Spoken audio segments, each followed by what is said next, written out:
So we got David in Austin. On line 3. David? Hello? What's up, Matt? What's up, Matt? Hey, is this David? Hey.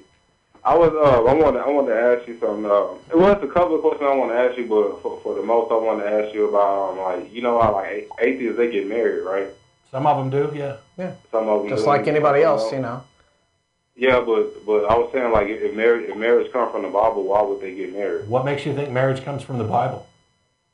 That's where it came from. What, really? Says who? Yeah.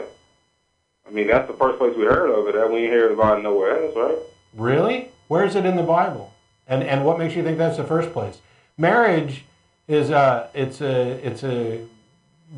a state-sanctioned corporation, institution. Mm-hmm. And I don't have to be involved in any church or religion in order to get married. And if you only got married in your church without the certificate from the state, you'd get no benefits from it.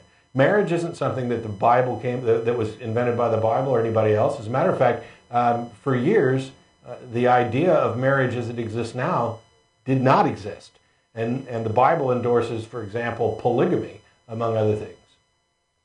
So I don't know where you got your information that marriage comes from the Bible, but it's wrong. And so all those people in, you know, cultures long before the Bible existed, like ancient Rome, ancient Egypt, Babylon, all those ancient cultures, people were getting married there too, long before there ever was a Bible. So, yeah, but back then it was just, I'm going to give you my daughter in exchange for some property. And it was like that for many years into, you know, the Christian era as well. Marriage was about political alliances, family alliances, financial alliances between, you know, kings and queens and daughters and this noble house and that noble house. So it's actually a pretty recent social change, you might say, for a boy and a girl to meet and fall in love and tell mom and dad we're in love and we're getting married.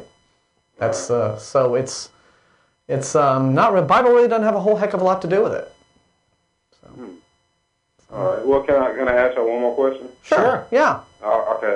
Another thing I kind of wanted to know was like, all right. I'm sorry. This is kind of weird because I actually thought that's where it came from. You know, like Adam and Eve. And, that's okay. You know, the number of things. There's a number of things that people believe. Popular conventions, kind of like good old-fashioned folk wisdom and stuff. That, for example, this is a Christian nation founded on Christian principles.